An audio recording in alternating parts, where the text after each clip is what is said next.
Was it easy buying your first home? So let's spin it about buying your first home. Okay. I don't think it was easy. Well, No, it wasn't easy. no, I'm not saying it was easy, but we were clever and we both saved No, I'm talking about as in, the process. forget the money. Let's talk about process. Okay. Because I feel, It was stressful. yeah, It was because stressful. there was a lot of new builds around. We're from a small town anyway, but there was a few building sites across where we are. But areas is a massive thing in regards to what's a nice area and what isn't. And then we, out of the 4 areas we went to, we then narrowed it down to 2. And then even at that point, you kind of felt like you were panic buying because the houses were flying out. They were so flying out. We were like trying to rush to find this house, and we kind of knew what style we wanted to go for. But we didn't go for the one that I was saying. Do you remember the one in was it Wootton? Yeah. We didn't go for that one. Yeah. Thankfully. But I think what you need to do is you need to narrow it down before you even look in regards to how many bedrooms you want, because that is a massive thing. Like Jasmine at the start was saying, I don't mind getting a 2-bed, but I was adamant. I'm so glad we didn't. I was adamant that I wanted a 3-bed. I was scared about the mortgage payments. Because I thought if you go for a 2-bed, you're just going to end up moving anyway. With a 3-bed, you've got that luxury of that spare room. To say that we both come from a small bedroom each, we have outgrown this 3-bed. It's a detached house as well, so it's a big house. It's a big house. I'm so grateful for what we have. Like, to think that this is our first home is unreal. Like, we've done. It actually worked out for us because this house that we're living in now wasn't available at the time. It was the same, the identical house just across the road, but that wasn't detached, and it didn't have a garage like to the side. That's on the main road, and it isn't as nice, even though it is the same house. So we were lucky enough that someone else took that, because we went to see it and was like, okay, we'll have it. And then we went back, I think 2 days later, but someone else took it before us, basically. So it worked out for us.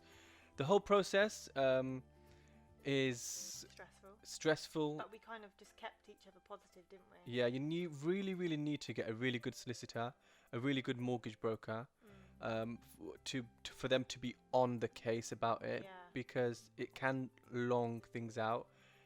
Some of them are really slow and a bit crap. So yeah, I would pay a little bit extra for someone that's good.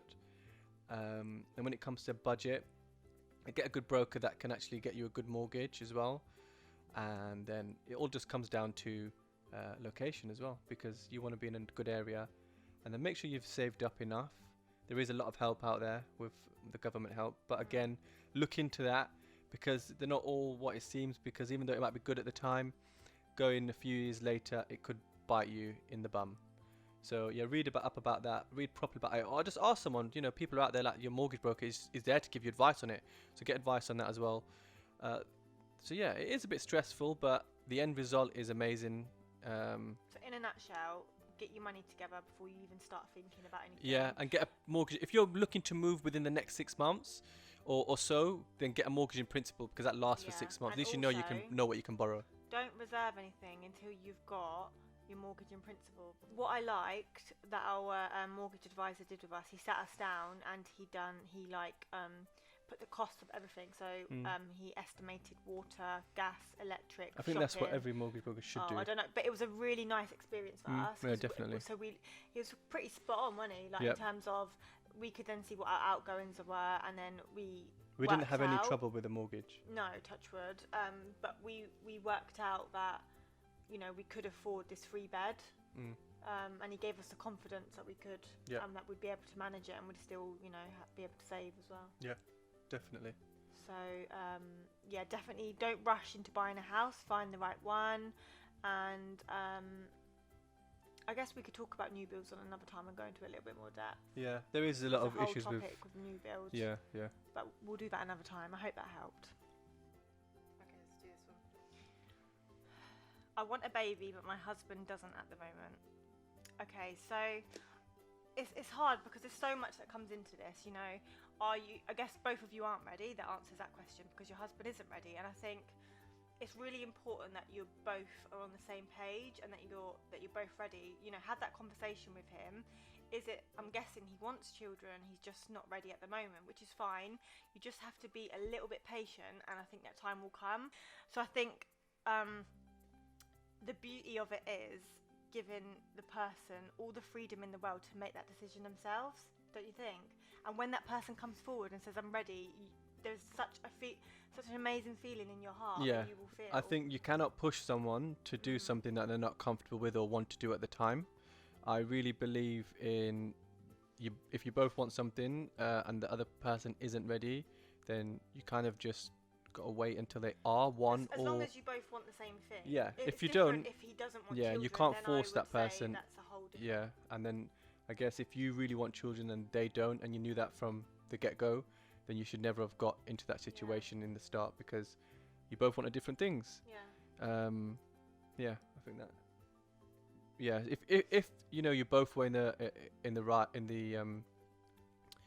on the same level or the same page, that you both did want kids before you got married or whatever your situation is, then I guess they probably still want that. They want kids. You've got to ask that question. If it has changed, then you need to reevaluate and think if you're happy to go on with life without having kids because they don't want it. If that's not what you want to do, and you really want kids because you don't want to go on without having kids, then you have to think about, it's sad to say, but moving on, looking for something else.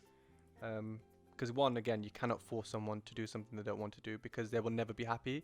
And again, that isn't fair. I guess it isn't fair on you and them. I think if it's just a timing thing and he's just not ready yet, just give him that time. But definitely have that conversation so he knows kind of where you're at and what you're thinking. Yeah. And just have that conversation. Again, it is so important. Communication is everything. What would you guys say is the most important quality to look for in a spouse? So what was the question again? What your qualities you're looking for? What's the most important quality to look for in a spouse? So what would you say your most, like, what would you look for in me, like, before we got married or whatever? Like, what's important to you?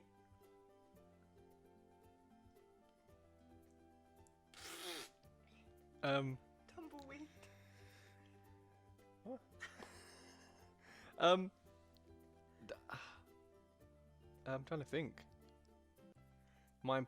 I would say to be able to, I don't know, I don't know how to answer that one. Okay, so what I think, what's important for me is I look for someone that's caring, someone that's kind, and someone that, I think you just have to find someone that you can really get along with. Like, for me, do you know what I mean? Looks don't come, for me it's personality. Like, obviously I was attracted to you. What are you trying to say? Obviously I was attracted to you anyway. Wow. But I'm saying, like, for some people, I always get that question as well, is it looks or personality? And I'd say, well, someone could probably win you over on their personality. I think... and being funny. Being funny, more than anything, used to make me laugh. Used to make me laugh a lot. Great. You did? Okay, but honestly, just going on what Jasmine just said about looks or personality, as much as, Obviously looks might be, as much as, like, looks are, Jasmine's beautiful, and I'm fortunate that she's got a good personality as well. But you've got to look beyond the looks as well, because, I think we're going off track. I don't think she asked us this. She asked us what the most important quality is. So I would say look for someone that you can actually get along with. Yeah. Because if you cannot, being able to be friends and discuss anything. Yeah. So you need to be free, and it has to be anything. Like, even when sometimes you might be keeping something in to yourself and you don't want to share it with anyone. I think that is so important that you find someone that you can talk to about anything. Yeah, because if you can't, then there's no relationship. Where's the communication skills? So yeah, I think being able to get on with someone, that's the most important thing. Yeah. Next question. Speaking to this guy for a while, he says he's ready to commit. How do I tell if he's serious? You want to go first? I don't think there's kind of any way to know if someone's serious. It depends how long you guys have been talking / been with each other. To know, if there's already some seriousness with what you're... I think you just get a feeling, don't you? So So like, you kind of have to give someone a chance. You yeah. have to, don't you? You have to give each I other get a that, chance. but how does someone? I'm going back to, well, I'm thinking about us right now. Yeah. Okay. And I'm just thinking, how did I know if you were being serious? I think it's because we gave each other that chance to try and make it work, and then it. There's that, or you can say, okay, that's cool. Okay, if you're ready to give them a chance, give them the chance, but let them make them steps with whatever you want to do. If it is to get married, then let them make that first step towards doing something towards the marriage. Because you might know, and as women, we're very. How can I say it? Because in the we're moment, emotional creatures. and I think in the moment, with people, they could, be on a high and be very happy that day and say, yeah, let's get married. But then, really deep down, the next day, they don't feel that way. So if they're saying that, give them the chance, but let them make the first step towards it.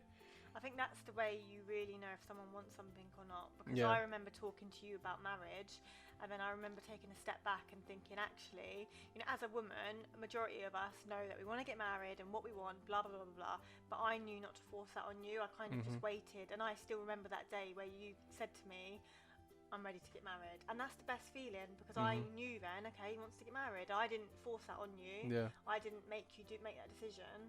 And I think that's why we're just so compatible. Like, you made that choice on yourself. Do you know what I mean? I thought you were going to say competitive, because that is something you are. Yeah. Cool. It just says, hi, I hope you're well.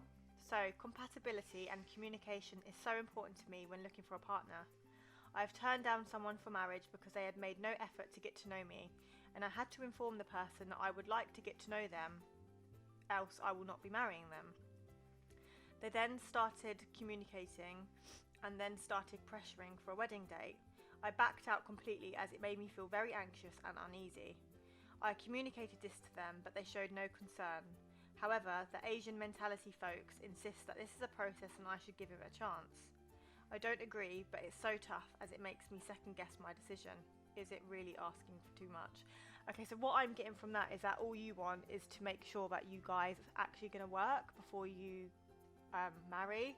Now, I've got a very clear view when it comes to marriage, and I know arranged marriages may work for some, and they've probably worked in the past and blah blah blah blah, but my opinion is that love marriages don't always work. I get that, but I can't imagine for myself marrying someone that I didn't know, and someone that you'd never really communicated to and spoken to. So honestly, without even going into it too much, my thing would be to stand your ground, because the last thing you want is to marry someone and you don't get on, and there is such thing as two people just not getting on.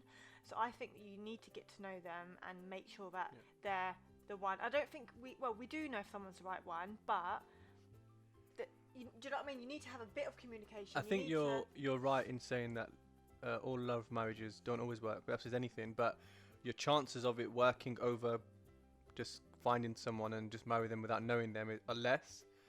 So yeah, you should get to know someone, and I think you're on the right mind frame of saying that you do want to find someone that you do know so hard beforehand. In the Asian community, I get what you're saying. I get that. But I just think times have changed. Yeah, times have changed. You've got to get with the times. You have to stick to what you think is best. That's you don't want to lower your standards or lower what you think is right, because yes, you might lower them for now, but once you get into the marriage and you're living together, that it's you think you're going to live with them. Yeah, go downhill from there, and it's going to be a very hard situation to get out of from there than it is trying to get into it from beforehand. So stick to what you think is right, which is actually getting to know someone first. It's not a bad thing. It's actually a good thing to do that. Don't second guess what you're doing. Trust definitely. your gut instinct. Thank you, guys. Yeah, we're going to end the chat there. I really hope that was useful, and I really enjoyed that. This is I really enjoyed it. It's that was actually quite good, yeah. It's quite nice. And I like the new setup. Let us know what you think about the setup again. Keep your eyes peeled, because we're hopefully going to do more.